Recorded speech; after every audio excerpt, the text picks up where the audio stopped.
जाएगा। और एक और बड़ी बात यह है, चाणक्य ने बहुत पहले कहा था, कृते प्रतिकृतम कुर्यात हिंसने प्रतिहिंसनम तत्र दोषो न पतति दुष्टौ दुष्टम समाचरेत। इसका जिस्ट यह है कि दुष्ट के प्रति, यह जो हिंसा करने आया उसके प्रति हिंसा करना कोई अपराध नहीं है। इनको घुस के चीनियों को मारना पड़ेगा।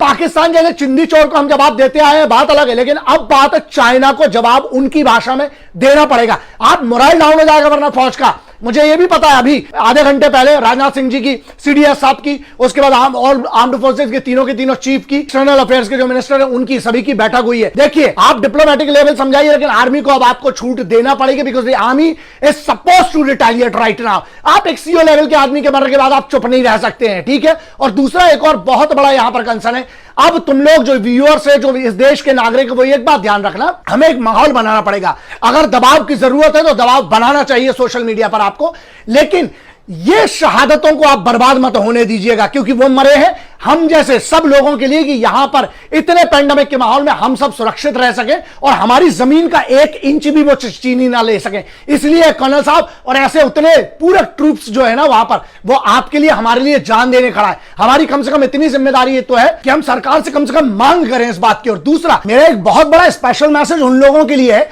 जो हर बार सर्जिकल स्ट्राइक के बाद सवाल उठाने लगते हैं या हर बार ये सबूत मांगने लगते हैं। सुनो, मैं बहुत क्लियरली सुन लो तुम लोग, अबे किसी चीज में तो इकट्ठे हो जाओ।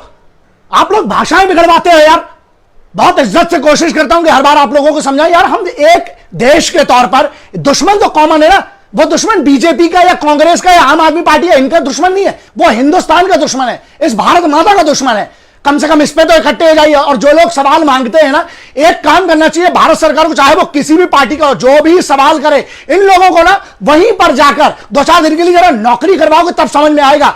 रहोगे उधर पे तब तुम्हें अंदर से ना हवा निकलेगी तुम लोगों की, तब समझ में आएगा। तो इसलिए अभी से सुन लो ये बात, और सुनो, जिनको लग रहा है सोशल मीडिया की ताकत समझ में आ जाएगा, तो इसलिए जो सिपाहियों की शहादत है उस पर सवाल, भारत की एकता अखंडता पर सवाल और भारत की राष्ट्रीय सुरक्षा, इन तीनों चीजों को छोड़ दो। और जो सबूत मांगते हैं यार, तुम लोग को शर्म आना चाहिए।